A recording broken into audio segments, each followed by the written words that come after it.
বাঁকানো শিং, লাল ধূসর রং, মাঝারি আকারের আকর্ষণীয় দেশি গরু পাবনা ক্যাটেল, কিংবা রেড চিটাগাং, মুন্সিগঞ্জের মীর কাদিম অথবা নর্থ বেঙ্গল সংকর হয়ে রূপ নিয়েছে উন্নত জাতে। নাম হয়েছে শাহিওয়াল কিংবা হলিস্টিন ফ্রিজিয়ান ক্রস। ১.৫ লিটার দুধের দেশি গাভী বিদেশি মিশ্রণের পর দুধের গড় পরিমাণ বেড়ে হয়েছে ১০ লিটার। কোনো ফ্রিজিয়ান দৈনিক দুধ দেয় ৪০ লিটার পর্যন্ত। মাংস হয় ৫০০ থেকে ১০০০ কেজি কিংবা তারও বেশি। তবে ইউরোপের শীতপ্রধান দেশের এই গরু দেশের উষ্ণ আবহাওয়ায় মানিয়ে নিতে পারে না। দেখা দেয় নানা রোগবালাই।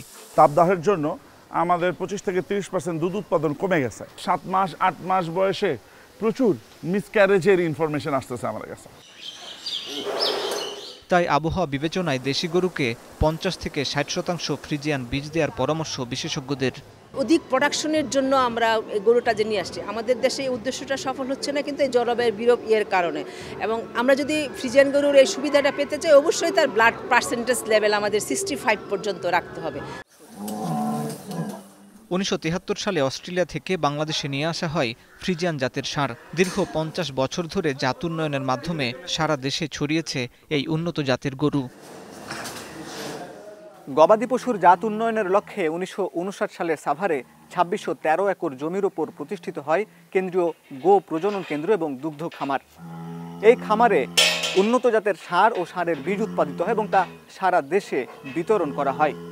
এই গো প্রজনন কেন্দ্রে এখন ষাঁড়ের সংখ্যা ১২৬টি। সারা দেশে মোট উৎপাদিত গরুর প্রায় অর্ধেক বীজ সরবরাহ করা হয় এখান থেকে। সাভারের কৃত্রিম গো প্রজনন কেন্দ্রে একটি ষাঁড়ের কোড নাম RP194। ফ্রিজিয়ান শঙ্কর জাতের এ ষাঁড় ৭ বছরে শুক্রাণু দিয়েছে ৪,৮৬,০০০ ডোজ। প্রতি ডোজ শুক্রাণুর দাম ৭৫ টাকা ধরলে প্রায় ৩,৬৫,০০,০০০ টাকা আয় হয়েছে একটি ষাঁড় থেকে। এরকম ১২৬টা ষাঁড় থেকে সপ্তাহে একদিন করে শুক্রাণু সংগ্রহ করা হয়। একটি ষাঁড় থেকে একবারে ৮ মিলিলিটার করে শুক্রাণু নেওয়া হয়, যা গবেষণাগারে প্রস্তুত করা হয় ৫০০ গাভীর জন্য।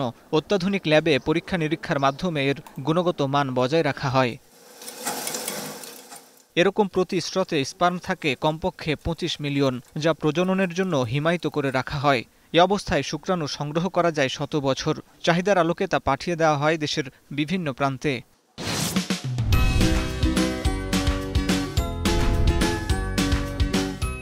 অনেকগুলো ক্যান্ডিডেট বুল থাকে, এখান থেকে খুব অল্প সংখ্যক সিলেকশন দেওয়া হয় যেগুলাই আসলেই ভালো দুধ এবং মাংসের জন্য উপযোগী।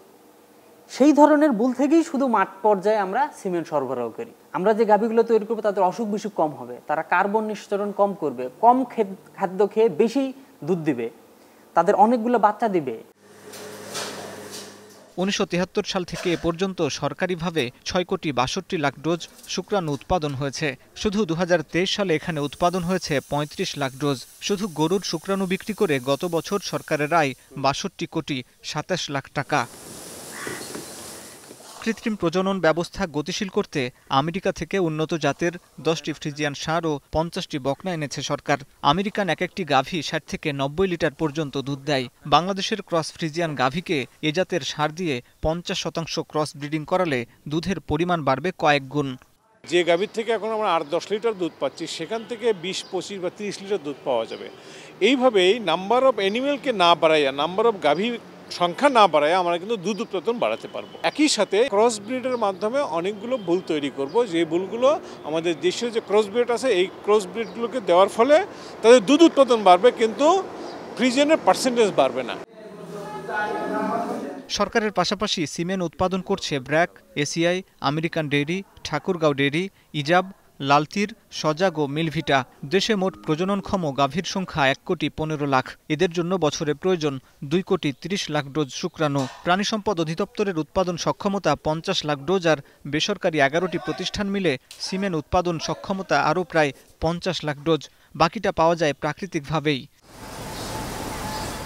দেশে মোট গরুর সংখ্যা প্রায় ২,৪৬,০০,০০০, যার প্রায় ৬০% দেশি গরু আর বাকিটা ফ্রিজিয়ান আর শাহিওয়াল। দেশে গবাদি পশু পালনের পরিসর বাড়লেও পশুর তথ্য সংরক্ষণ হয় না বেশিরভাগ খামারে। জানা যায় না পশুর জাত, খাদ্যাভ্যাস, রোগব্যাধি সহ নানা তথ্য। আমার খামারিরা মাঠ পর্যায়ে রেকর্ড রাখতে চায় না, কারণ রেকর্ড ছাড়া আপনি কোনটা ভালো কোনটা মন্দ এটা বলতে পারবেন না। এর জন্য খামারিদের লাভ ক্ষতি প্লাস ভালো বুল, ভালো গাভী খুঁজে বের করতে রেকর্ড কিপিং করতে হবে।